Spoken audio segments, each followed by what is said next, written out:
Good morning student.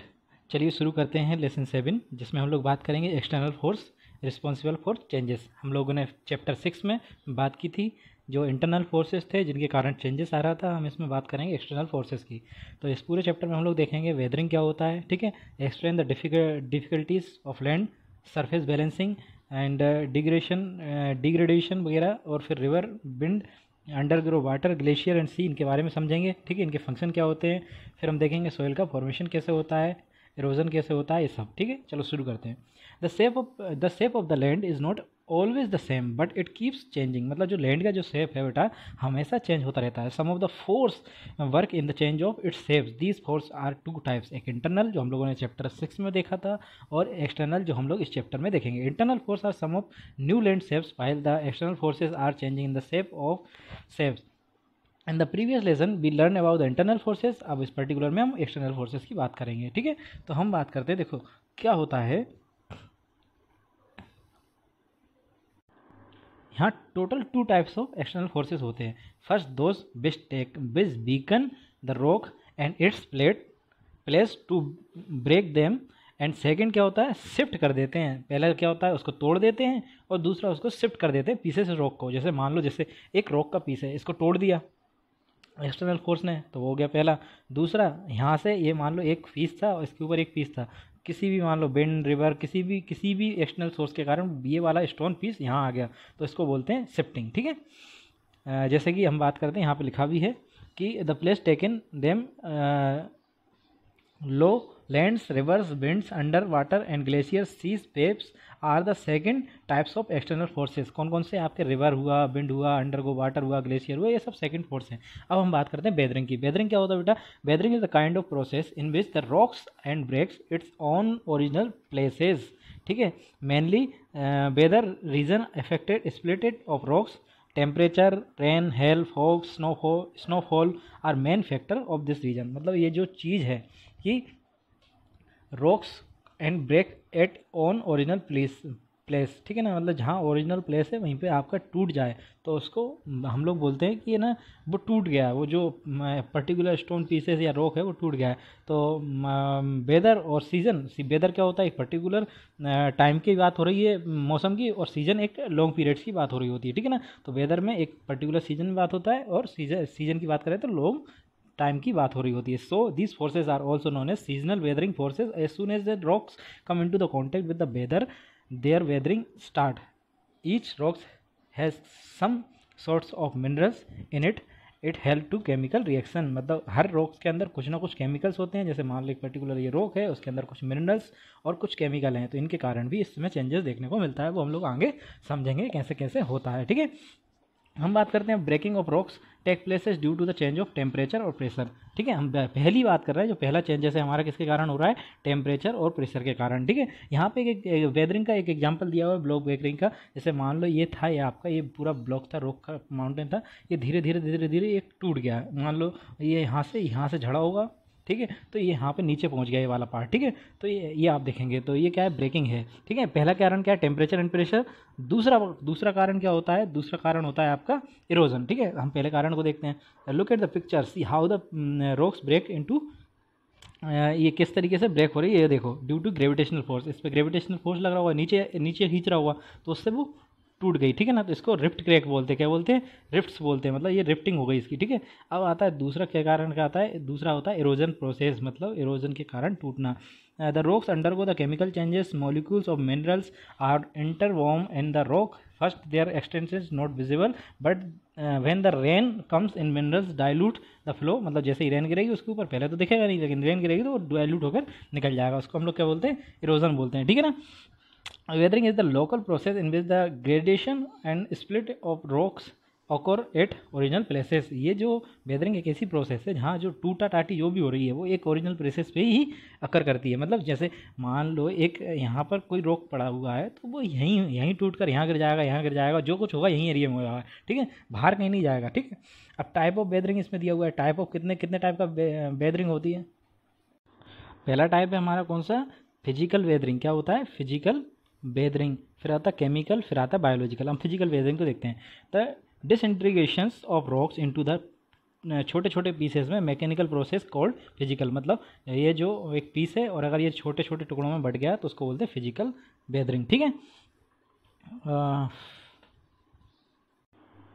this alternative expansion and contraction of rocks leads tension and create the series of cracks joints in the rock splitted। मतलब ये जो expansion होता है इससे series of cracks आते हैं जिससे इसको ब्लॉक डिसइंटीग्रेशन बोलते हैं। क्या बोलते हैं इसको? ब्लॉक डिसइंटीग्रेशन बोलते हैं।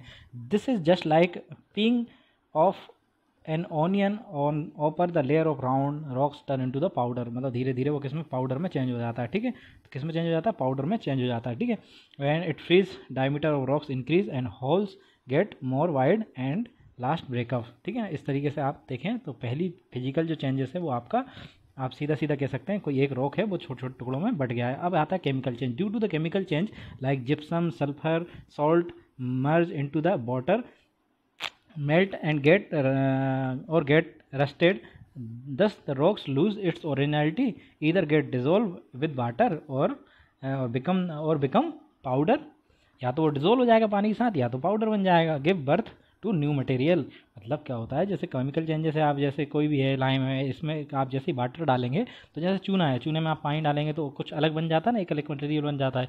तो उस तरीके से ये चेंजेस आते हैं। ठीक है, तो जिप्सम में सल्फर में आप कुछ डालेंगे तो उसके अंदर वो चेंजेस देखने को मिलेंगे आपको। ठीक है, एग्जाम्पल के लिए यहाँ पर दिया हुआ है प्रोसेस कॉल्ड किसके? Chemical. Moisture and rain play a vital role. जो एग्जांपल के लिए दिया हुआ है यहाँ पे क्या? मॉइस्चर और रेन जैसे ही आती है तो नेचुरली आपका केमिकल वेदरिंग कहलाता है। केमिकल वेदरिंग जो एग्जांपल है वो देखने को मिलते हैं। अब आता है biological weathering. Biological weathering occur due to the activities of vegetations animals and human beings the rocks of these either enter into the cracks. मतलब ये आपका एक स्टोन पीस है, इसके ऊपर आपका पेड़ लगा हुआ है। ठीक है, एक प्लांट लगा हुआ है, इसकी जो रूट्स हैं वो अंदर चली जाएंगी। ठीक है, अंदर चली जाएंगी और ये जो स्टोन का पीस था उसके अंदर जब जाएंगी धीरे धीरे धीरे धीरे होल करती रहेंगी और ये टूट जाएगा। इसको बायोलॉजिकल वेदरिंग बोलते हैं। ठीक है, into the cracks in splitted breakup.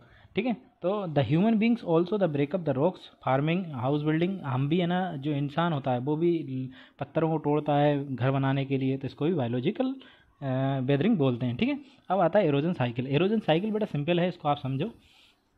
और सिंपल इस फिगर से आप देख सकते हैं, जैसे मान लो यहाँ पर्टिकुलर एक लैंड है। ठीक है, यहाँ से हवाएं वगैरह या फिर कुछ बारिश हवाएं चल रही हैं तो वो यहाँ से कंकड़ों को लेके नीचे वाले, जहाँ भी नीचे ग्राउंड है लोअर पार्ट है, वहाँ लाती रहेंगी धीरे धीरे एक समय के बाद, स्लो प्रोसेस है, एक समय के बाद यहाँ पर ऐसी सिचुएशन आएगी कि इन दोनों के बीच में कोई अंतर नहीं रह जाएगा, तो ये दोनों बराबर हो जाएगा। ठीक है ना, तो इसी को बैलेंस स्टेटस को अर्थ बोलते हैं, जब ये जो मटेरियल है ये लोअर पार्ट में चला जाएगा और दोनों बराबर हो जाएंगे। ठीक है, तो एरोजन क्या होता है, किस तरीके से होता है आप समझो। इसमें पढ़ते हैं, जो थोड़ा बहुत मटेरियल है वो पढ़ लेते हैं। The changing external forces also work along with the weathering. These forces continuously make the surface flat. They also work for weathering transportation and deposition for called erosion. किसके कारण होता है? ग्लेशियर, रिवियर, विंड और undergo the water, sea waves के कारण ये सब चीज़ें होती हैं। ये कितने टाइप का होता है? इसको दो कैटेगरी में बांटा गया है। तो पहली जो है रैपिड है और दूसरा है स्लो। कैसा? पहला रैपिड है और स्लो, सॉरी पहला स्लो है, दूसरा रैपिड है। Rapid halogen cycling the shift the rocks from the original places by the rubbing, cutting, piling, इसके कारण। ठीक है, और जो आपका so the high elevated area gradually decrease the process called slow reduction. ठीक है, the process of shifting of broken unbroken material downward called transportation. Transportation क्या कहलाता है? जो इधर उधर शिफ्ट होती है उसको हम लोग बोलते हैं ब्रोकन और अनब्रोकन मटेरियल को डाउनवर्ड में जाना, नीचे जाना। ठीक है, तो उसको ट्रांसपोर्टेशन बोलते हैं। The process of deposition weathered material into low-lying region hole is called aggregations, and as long as weather materials fill up the holes and its height keeping the grow, the process called क्या? high basting। ठीक है, मेरे ख्याल से आपको समझ में आ गया होगा। ठीक है, अब हम देखते हैं जो नेक्स्ट पॉइंट है वो हमारा क्या है? फंक्शन ऑफ रनिंग वाटर और रिवर। ठीक है, ये पर्टिकुलर टॉपिक हम लोग नेक्स्ट लेक्चर में पढ़ेंगे। तो thank you. Good morning student, चलिए शुरू करते हैं हमारा चैप्टर जो 7 है, external forces responsible for the changes, इसका हमारा जो पार्ट सेकंड है इसमें हम लोग बात करेंगे functioning of running water and river. चलिए शुरू करते हैं। Some of the part of rain water evaporated and some of the its seeps into the earth and most of flows down the slope of land. ठीक है ना, कुछ water जो है आपका एवोपरेटेड हो जाता है, कुछ आपका अर्थ के अंदर चला जाता है, कुछ आपका ओवर द रिवर बहता रहता है। ठीक है, तो the following water of river affected the surface three way, किस किस तरीके से, इरोजन होता है, ट्रांसपोर्टेशन होता है और डिपोजिशन होता है। तीन तरीके से आपका वाटर इफेक्ट करता है। तो हम पहला देखते हैं इरोजन क्या होता है। ठीक है, तो इरोजन क्या होता है, the water of river by the force of taking broken material of rock downward which comes in the bay, मतलब ये आपकी पर्टिकुलर एक लैंड है। ठीक है, तो उसमें ये हमारे यहाँ से पानी बह रहा है। ठीक है, यहाँ पे छोटे छोटे कंकड़ हैं, तो इनको लेकर यहाँ पर चले जाएंगे, वाटर फ्लो करेगा तो यहाँ पर लेकर आएगा, धीरे धीरे यहाँ पर इकट्ठे होते जाएंगे। तो यही कहना है कि कोशिश कर रहा है। ठीक है, तो these material work from rubbing and cutting the bottom and the bank of river and this makes the river bottom deep and bank more wide. तो इससे क्या होता है, जो रिवर है या तो डीप होगी या तो क्या हो जाएगी, मोर वाइड हो जाएगी। जैसे कि एग्जांपल के लिए देखो, जैसे मान लो ये पानी गिर रहा है यहाँ पे एक स्टोन के ऊपर से, तो यहाँ पर क्या हो जाएगा, धीरे धीरे गड्ढा होने लगेगा। तो या तो वो गहरा होता जाएगा, गहरा होता जाएगा, ठीक है, इससे पानी बहता जाएगा तो इससे डीप हो जाएगी। और या तो क्या होता है, ऐसे जहाँ से मान लीजिए यहाँ पर रिवर बह रही है तो ये बहती बहती यहाँ पर भी काट देगी। पहले इसका एरिया इतना था बहने का, लेकिन अब धीरे धीरे क्या हो जाएगा, वाइड हो जाएगी, चौड़ी हो जाएगी, और चौड़ी हो जाएगी, और चौड़ी हो जाएगी। ठीक है ना, तो इसको बोलते हैं इरोजन किसके द्वारा, वाटर के द्वारा। ठीक है, तो ये टोटल प्रोसेस क्या कहलाती है, इरोजन कहलाती है। The work of erosion depend on the quantity of river water, उसका क्वांटिटी कितनी है उसके ऊपर डिपेंड करता है। इट्स करंट, उसका धारा कैसी, मतलब उसमें प्रेशर कितना है, सीधी बात। ठीक है, तो इसमें दो तरीके के 4 वेव्स, थोड़ी the erosion happen in 4 waves. कितना, पहला आता है aberration, the pieces of rock move with the flow of scratching and shifting with the bottom of river. ठीक है, प्रोसेस कॉल एवरेशन, मतलब जिसमें पीसेस वाटर से फ्लो होते हैं। फिर आता है solution, the chemical reaction ion being carried and their solution in the river result is the form of erosion, मतलब जैसे केमिकल कोई कंपोजिशन है वो फ्लो कर रहा है उसमें वाटर में, तो वो इरोजन ला के दे देगा। जो थर्ड आता है वो हाइड्रोलिक एक्शन आता है, और जो 4 आता है वो होता है रोलिंग एंड स्लाइडिंग होता है। चलिए देखते हैं इनको दोनों पॉइंट को भी क्या कह रहे हैं ये दोनों। तो hydraulic action, the following water with on power exerted particles projected from the bed and the bank result hydraulic action. ठीक है ना, और फिर आता है रोलिंग स्लाइडिंग ऑफ पेबल्स, जो छोटे छोटे कंकड़ होते हैं उनके रोल होने से वो पानी में बहते बहते चले जाते हैं, उनसे होता है। ठीक है, अब आता है land made by river erosion. तो पहला इसमें लैंड क्या होता है बेटा, बहुत सारे प्रकार के इसमें साइज, बहुत सारे टाइप के लैंड बनते हैं। इसमें गार्ज बनता है, कैनियन बनता है, वी शेप वैली बनती हैं, वाटरफॉल, स्प्रिंग एक्सेट्रा, बहुत सारे हैं। हम लोग 1 बाय 1 देखते हैं। गार्ज क्या होता है बेटा, इसको आप फिगर से समझने की कोशिश करो पहले तो। ठीक है, गार्ज होता है, जैसे मान लो ये जो दो पूरा स्टोन का पीस था उसमें बीच में से कटने के बाद वो इस तरीके से टूट गया। ठीक है, तो इसमें से बीच में से रिवर बहने लगा। ठीक है, तो ये स्टोन ऐसे टूट गया, धीरे धीरे करके रोड होते होते और ऐसे निकलने लगा। तो आप देखेंगे जबलपुर में जो आपका है ज़्यादातर एरिया गार्ज देखने को मिलेगा आपको वहाँ पे। ठीक है ना, whenever the river passes through the bed of head rock in highlands its main work to deepen valley। और जो फेमस जो गार्ज है वो आपका भेड़ाघाट आपको जबलपुर में देखने को मिलेगा। ठीक है, अब इसको गूगल सर्च भी कर सकते हैं। ठीक है, इसके बाद आती है वी शेप वैली। ठीक है, वी शेप वैली, सॉरी एक एग्जांपल और रह गया इसका जो आपको पढ़ना चाहिए कि the grand canyon of Colorado in USA, ये भी आपका गार्ज का एग्जांपल है। फिर आता बी शेप, इसका तो इन्होंने फिगर बना के दिया हुआ है, ये बी शेप है। तो यहाँ पे पानी बहता रहता है, काटता रहता है, ये यहाँ से शिफ्टिंग होती रहती है, बी टाइप का शेप बना लेता है, इसको बोलते हैं। The target of river is erosion to reach the its base level, वो उसका टारगेट क्या रहता है, बेस लेवल को टच करे। ठीक है, और इसी में वो बी शेप आपका बना लेता है। फिर आता है वाटरफॉल, ये आपको एग्जाम्पल दिख रहा है वाटरफॉल का। मैंने अभी आपको जो प्रीवियस क्वेश्चन में हम लोगों ने समझने की कोशिश की थी वाटरफॉल का ही, ये आपको देखो वाटरफॉल, ये वाटर गिर रहा है यहाँ पे, ये आपको डेप्थ भी बन रही है इसमें, और डेप्थ होती जा रही है उसकी। ठीक है ना, तो ये अब यहाँ से आती है waterfall when the river water fall almost vertically from the sufficient height, एक सफिशिएंट हाइट से वो जब गिरता है along with the course of river called waterfall. ठीक है ना, तो if any rocks is vertically in the way of river is permanently waterfall from water which splitted the soft rocks very speedly form a plunge pool of the base, ठीक है। ये मेरे ख्याल से आपको वाटर फ्लो समझ में आया होगा, ठीक है। अब यहाँ पे देखा हुआ है, यहाँ पे कुछ पॉइंट लिखे हुए हैं। There are 3 parts of rivers, upper, middle और लोअर। ये 3 तरीके की पार्ट्स होते हैं रिवर के अंदर। 3 स्टेज, यंग, मैच्योर और ओल्ड। मतलब पहले वो जवान होगी, यंग होगी, फिर मैच्योर हो जाएगी, फिर वो जब ओल्ड हो जाएगी, मतलब वो जब बहने बहने कम पानी होता है उसको बोलते हैं, ठीक है। ये भी आपको याद रखना चाहिए। फिर इसके बाद आता है ट्रांसपोर्टेशन किस तरीके से होता है। हमने बात करी किसकी, अभी तक हमने देखा कि अब हम ट्रांसपोर्टेशन की देखेंगे। ट्रांसपोर्टेशन रिवर्स में किस तरीके से होता है। Rivers sweeps the rock material one place to another place. आपने देखा होगा कंटिन्यूसली एक कोई मटेरियल, एक कोई आप स्टोन का पीस एक जगह रखते हैं तो वो रिवर के धक्कों से आगे कहीं एक अनदर प्लेस पे चला जाता है। The transportation capacity of river depend upon the current and quantity. उसकी करंट क्या है और क्वांटिटी क्या है, इसमें हम लोग समझने की कोशिश करते हैं करंट पे कैसे डिपेंड करता है। If the current of water is double, क्या करंट आपको उसका डबल कर दें, करंट उसका आप डबल कर दें तो उसमें ट्रांसपोर्टेशन कैपेसिटी कितनी हो जाएगी, 64 टाइम हो जाएगी। मतलब करंट आपका कितना करना है, डबल करना है, तो स्पीड कितनी, वो ट्रांसपोर्टेशन कितना हो जाएगा, 64 time. The river water bubbles when transportation increase twice, ठीक है ना। अगर आप उसको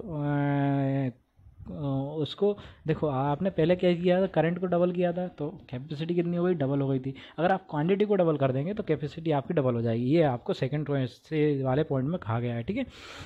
अब आता है डिपोजिशन। डिपोजिशन क्या होता है। So deposition, when the river enter into the plain from hilly area, it speed decrease as the slope is very mild, ठीक है। Its capacity of batting wearing the also decrease, उसकी speed भी decrease कर जाती है और आपकी capacity भी डिक्रीज कर जाती है। The deposition activity take place in the plain और low lying areas. When the river falls into the lake or sea, then it deposited all the weight there it in its month, ठीक है।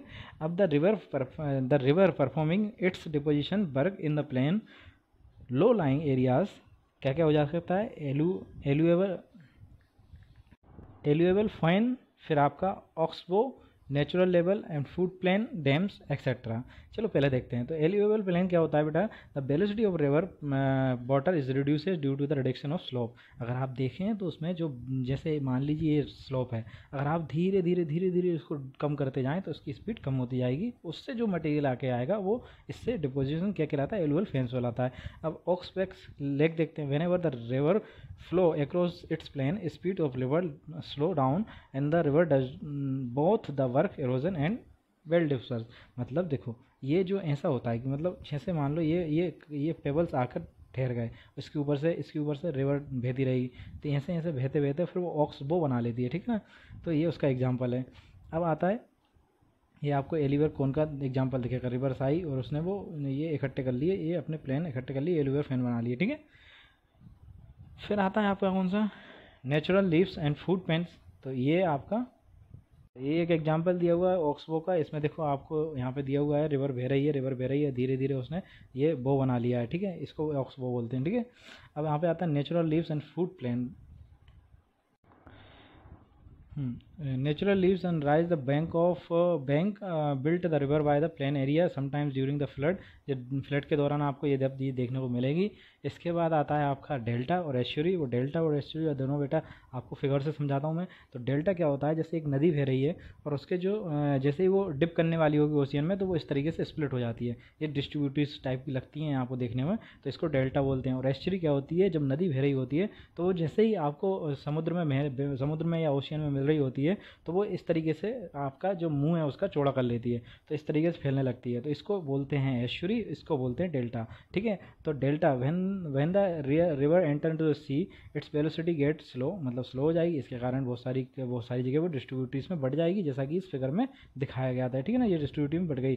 तो सबसे ज़्यादा important है आपका गंगा ब्रह्मपुत्र का delta, नील delta, Mississippi का डेल्टा आप देखेंगे तो ये बहुत खूबसूरत हैं। और सुंदरवन का एक डेल्टा भी आपका बहुत फेमस है इंडिया के अंदर।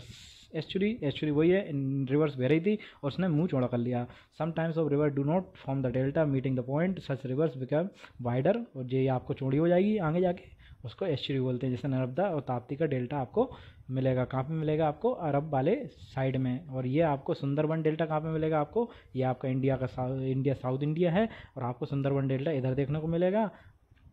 और आपको नर्मदा का जब ये अरब में गिरेगी तो यहाँ पे आपको क्या देखने को मिलेगा, यहाँ पे देखने को मिलेगी एस्चुरी। ठीक है, तो आई होप आपको समझ में आया होगा। अब इसके बाद हम पढ़ेंगे ग्लेशियर, वो हम नेक्स्ट लेक्चर में पढ़ेंगे। Thank you.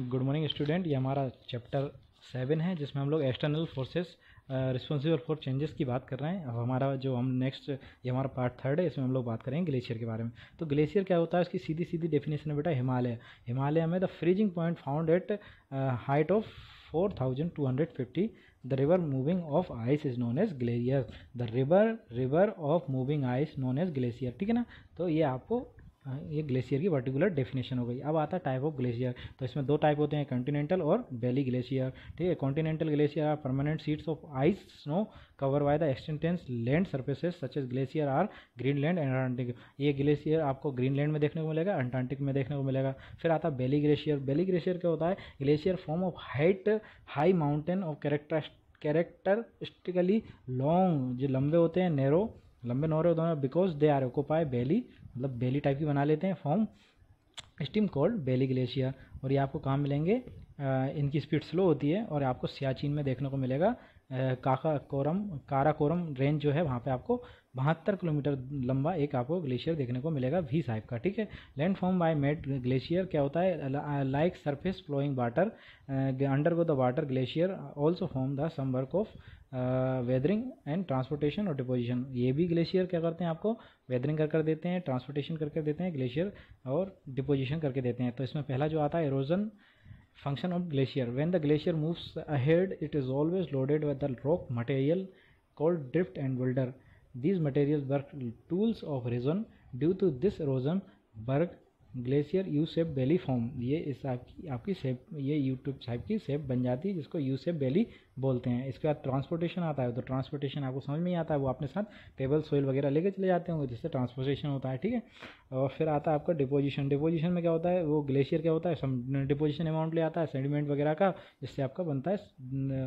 तो इसमें known as moraine are following types. Moraine कितना होता है, एक टाइप के होते हैं, कुछ टाइप के होते हैं जो नीचे दिए हुए हैं आपके पास, टोटल 4 टाइप। ठीक है, तो पहला क्या होता है, when the glacier melt and debris collected the last end of glacier the land form is made that called moraine. ठीक है, तो ये मोराइन होता है। फिर आपका लेटरल होता है, मिडायल होता है, और टर्मिनल मोडायल होता है, मोराइन होता है। ठीक है, तो ये आपको ये पर्टिकुलर फिगर में आपको देखने को मिल भी रहा है। ठीक है, ये मोराइन का फिगर दिया हुआ है, ग्लेशियर मोराइन का। ठीक है, तो लेटराइट यहाँ पे कोने में देखने को मिलेगा आपको, टर्मिनल यहाँ देखने को मिलेगा, ग्लेशियर और मिडाइवल मोराइन। ठीक है, अब देखते हैं आगे क्या दिया हुआ है। आगे दिया हुआ function of ground water. Function of ground water देखते हैं हम लोग। तो rain water and water from ice, जो वाटर फ्रॉम आइस है और जो रेन का वाटर है collect under the ground is known as ground water. The rock in which water is easily enter called pores. उसके अंदर जैसे मान लो रॉक के अंदर एक छोटे छोटे छेद हैं जिनमें वाटर चला जाता है, उसको पॉर बोलते हैं, जिनसे वाटर एंटर करता है। ठीक है ना, this rocks in which the water does not enter called imporous, मतलब जिसमें जा नहीं पाता उनको एम्पोरस बोलते हैं। ठीक है, underground water does not remain in the same quantity everywhere, the main function of ground water is done under the surfaces. ठीक है ना, अब ये आती है बात किसकी, the rocks which hold the water called saturated rocks. क्या जो वाटर को स्टोर कर लेती है उनको क्या बोलते हैं, सेचुरेटेड रॉक्स बोलते हैं। The level of water from the which rocks remain filled with the water is called ground water, जिसके कारण जो वाटर उन रॉक्स के अंदर रह जाता है उसको अंडरग्राउंड वाटर बोलते हैं। ठीक है, यहाँ पे आपको एम्पोरस और एम्पोरस का दिया हुआ है एग्जांपल, जैसे ये आपके अंदर पानी चला गया तो इसको बोलते हैं पोरस, और नहीं जा पाया, ये वाली जो ब्लैक वाली दिख रही है वो एम्पोरस है, इसमें पानी नहीं जा पा रहा है। ठीक है, जब आप बेल वगैरह जब आप इनमें होल करते हैं तो इसमें से आप पोरस में से पानी निकाल लेते हैं, जबकि इसमें जो सबसे नीचे वाली लेयर होती है उसमें पानी आपको नहीं मिलेगा। सेम ग्लेशियर है, यहाँ पर ग्लेशियर का फोटो दिया हुआ है। ठीक है, अब इसके बाद बात करते हैं हम लोग जो erosion berg of ground water can be classify into 2 types. अब इसके बाद इरोजन होगा, और इरोजन कितने प्रकार का होगा हमारे पास वाटर के लिए, landscape on the surface and under the ground, मतलब एक तो सरफेस पे किस तरीके से होगा और फिर ग्राउंड में कैसे होगा। Among of the land form created on the surface lapies and sink hole are prominent. The underground water included the caves,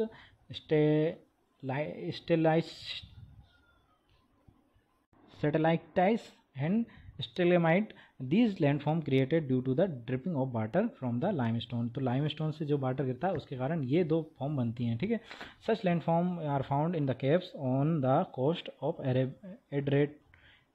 Adriatic seas. Adriatic seas में आपको ये देखने को मिलेंगी, ठीक है। अब हम बात करते हैं किसकी, सिंक होल और ये आपको एक एग्जांपल है दोनों का। ये इस तरीके से आपको अंदर लाइमस्टोन, ये धीरे धीरे लाइमस्टोन गिरता है और ये नीचे नीचे गिरते इकट्ठे हो जाता है, तो इस तरीके की ये बनते हैं दोनों, ठीक है ना। ये दोनों फॉर्मेशन है जो आपको अंडर वाटर में देखने को मिलेगी, ठीक है ना। और फिर इसके बाद आप देखें, अब हम बात करेंगे किसकी, फंक्शन ऑफ विंड्स की, ठीक है। फंक्शन ऑफ विंड्स की बात करेंगे, ठीक है। तो बेटा wind is the more active in the desert area. कहाँ पे सबसे ज़्यादा एक्टिव होती है, डेजर्ट एरिया में, ठीक है ना।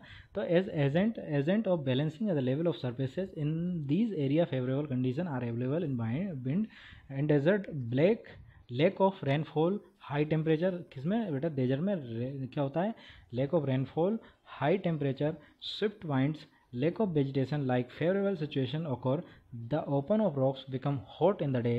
तो दिन में वो क्या हो जाती है, हॉट हो जाती है, नाइट में टेम्परेचर फॉल्स होता है, ठीक है ना। तो finally there variates into the smaller parts.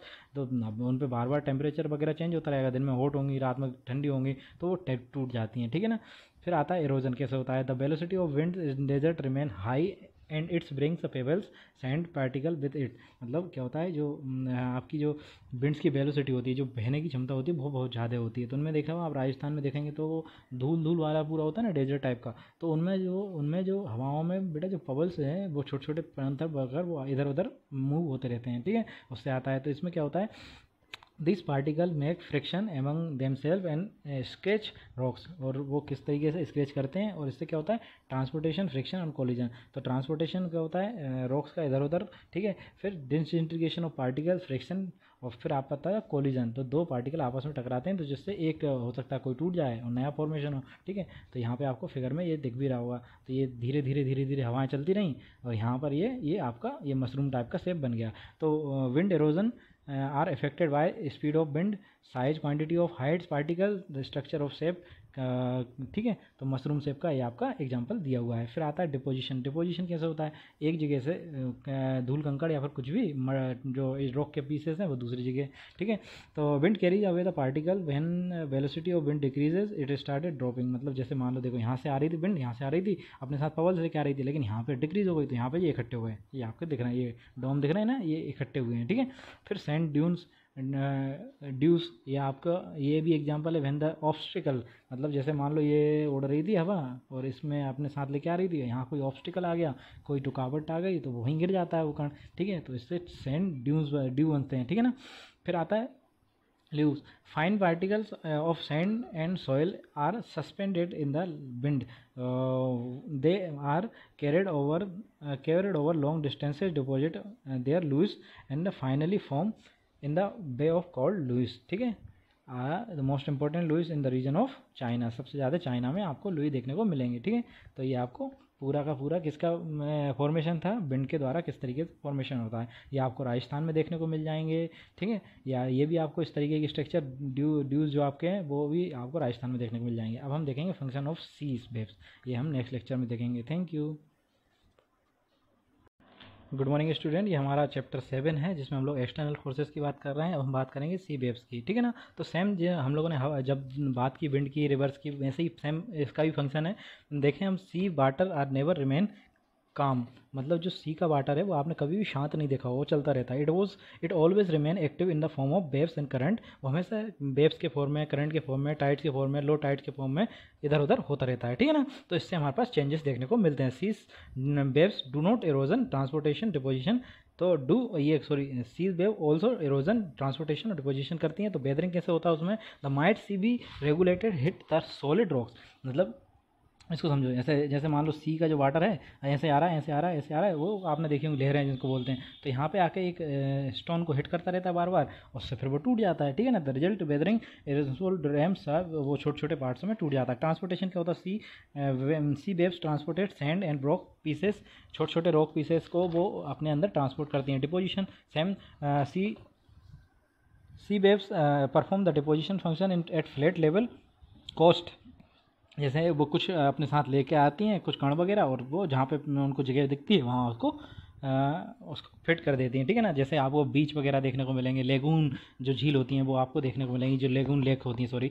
तो बीचेस का आपको एग्जांपल यहाँ पे दिया हुआ है, बीचेस देखा हुआ है, जैसे देखिए सी वाटर आ रहा है यहाँ पे, तो ठीक है ना, ये यहाँ से टकराता है। लुइस जो हम लोगों ने एग्जाम्पल देखा था वो यही होता है, ठीक है ना।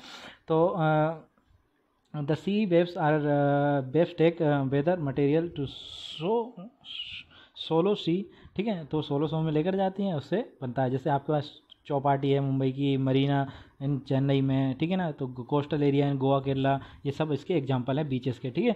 अब यहाँ पे आते हैं सैंड बार। सैंड बार क्या होता है और लेगून क्या होता है, ये समझो। देखो सैंड बार, ये देखो यहाँ पर पर्टिकुलर एक रीजन में आपको दिख रहा होगा पानी नहीं जा पा रहा है, तो इसको सैंड बार बोलते हैं, ठीक है।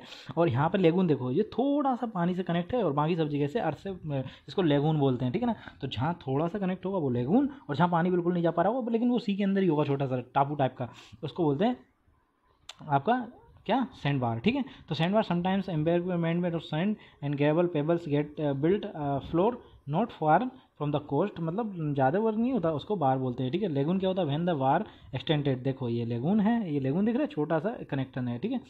पार्शियली इनक्लोज, छोटा सा पार्शियली इनक्लोज है, वो नॉन एज लेगून, ठीक है। तो अब हमारा formation of soil and halogen